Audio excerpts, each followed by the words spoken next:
সূরা তোহা মধ্যে আল্লাহ রাব্বুল আলামিন বলেছেন فَإِمَّا يَأْتِيَنَّكُم مِّنِّي هُدًى فَمَن تَبِعَ هُدَايَ فَلَا يَضِلُّ وَلَا يَشْقَى فَإِمَّا يَأْتِيَنَّكُم مِّنِّي هُدًى অবশ্যই আমার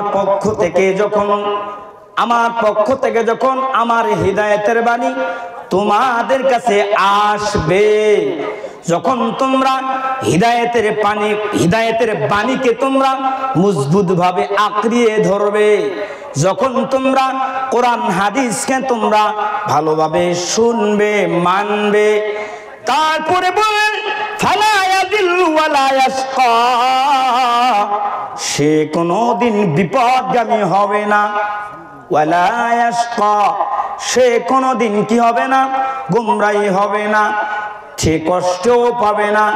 যারা আল্লাহর বিধানকে, যারা রাসূলের আদর্শকে যারা মেনে নেয়, যারা হিদায়াত প্রাপ্ত হয়, আল্লাহ যাদেরকে হিদায়াত করেন সে কোনোদিন গোমরাহি হবে না, বিপদগামী হবে না, সে কোনোদিন পদভ্রষ্ট হবে না, কষ্টও পাবে না।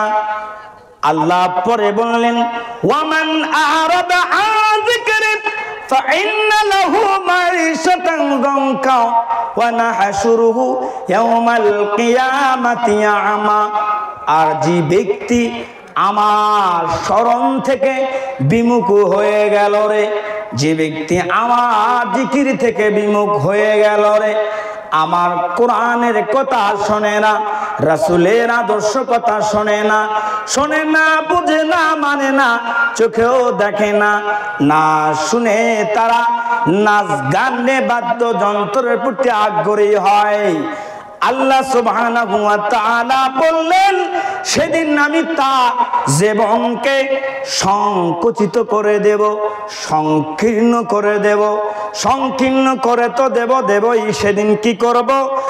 আল্লাহ বলছেন ওয়া নাহশুরুহু ইয়াউমাল কিয়ামাতি আ'মা, সেদিন আমরা আরবি গ্রামার কায়দায় সেদিন বলছে আমরা দমা মুতাকাল্লিমের থেকে ব্যবহার করেছেন, সেদিন আমরা কিয়ামতের দিন সেদিন তাকে অন্ধ করে আমা করে তোলানো হবে, অন্ধ করে তোলানো হবে।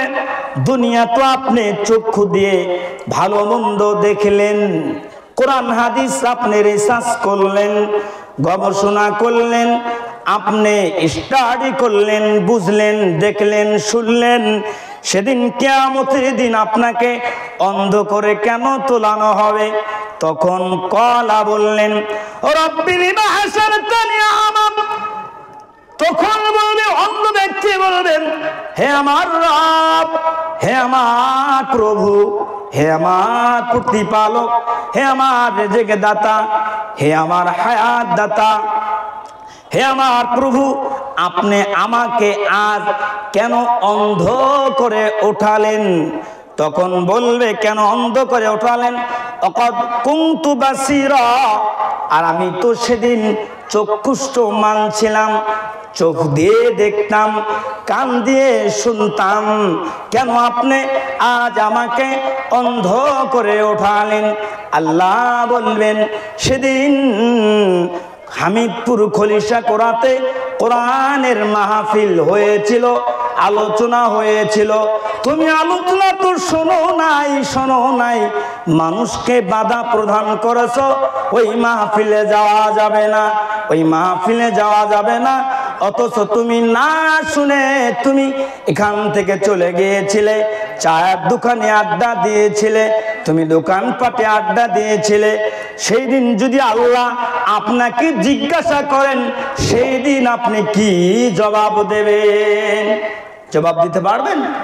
আজকে দুরাগত মেহমান আসছে, কোরআন এবং সহিহ সুন্নাহ থেকে বয়ান করবে, কথা বলবে, আর আপনি এখনো বাড়িতে বসে আছেন। এটা একান্ত কর্তব্য নয়। কারণটা কি? আপনি আল্লাহ এবং রাসূলকে ভালোবাসার উদ্দেশ্যেই আপনি আসবেন, কিছু সময় নসিহাতমূলক কথা শুনবেন, আমলে বাস্তবায়ন করবেন, তাহলে তো আপনি জাহান্নাম থেকে মুক্তি পেতে পারেন। সম্মানিত উপস্থিতি,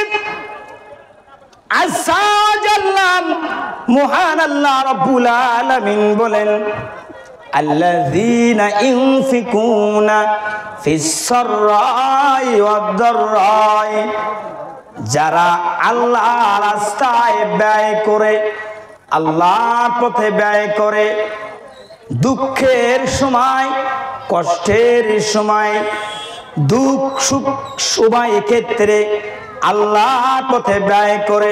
একটা উদাহরণ বলছি, মনে করুন আপনার বাড়িতে আপনার বাবা মারা গেছে, এমন সময় ফকির বলছে, ও বাবা যে একটু ভিক্ষা দাও। দেখুন আপনার মেজাজ কিন্তু ঠিক থাকবে কি? ঠিক থাকবে না। কিন্তু এই সময় আমার বাবা মারা গেছে, আপনি ব্যস্ত আছেন, কোথায় দাফন করতে হবে, কোথায় তাকে জানাজা কোথায় হবে, আত্মীয় স্বজনকে ডাকছেন, এই বিভিন্ন নিয়ে আপনি টেনশনে রয়েছেন। এমন সময় ফকির বলছে, বাবা যে একটু ভিক্ষা দাও। ওই সময় কি আপনি ধমক দিতে পারবেন? পারবেন না। ওই সময় কি ভিক্ষা দিতে হবে।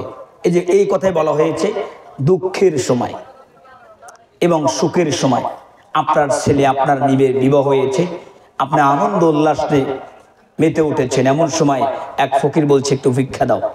আপনি একটু এদিকে আনন্দ প্রফুল্ল অবস্থায় চলছেন, আর ফকির আপনার কাছ থেকে ভিক্ষা চাচ্ছে। আপনি কি ভিক্ষা দেওয়া না দিয়ে কি ফকিরকে বলবেন তুমি চলে যাও? না। এই জন্য বলছেন, যারা দুঃখের সময় এবং খুশির সময় উভয় ক্ষেত্রে যারা খরচ করে আল্লাহ রাস্তায়, আল্লাহ বলছেন খরচ করে তো করেই, আর বলছেন মানুষ রাগকে সংবরণ করে, রাগ করে না, মানুষের উপর রাগ হয় না এবং মানুষকে ক্ষমা করে দেয়। আর আল্লাহ বলছেন যারা মানুষকে ক্ষমা করে দেয়, আল্লাহু ইহিব্বুল মুহসিনিন, আল্লাহ মুহসিনদেরকে ভালোবাসেন। বলেন সুবহানাল্লাহ। এজন্য বলছেন যারা দুঃখের সময়, মুসিবতের সময়, সুখের সময় আল্লাহর রাস্তায় খরচ করে, ব্যয় করে এবং মানুষকে ক্ষমা করে দেয় এবং নিজের রাগকে, ক্রোধকে সংবরণ করে, নিয়ন্ত্রণ করে, আল্লাহ বলছেন আমি এদেরকে মাফ করে দেব। বলেন সুবহানাল্লাহ।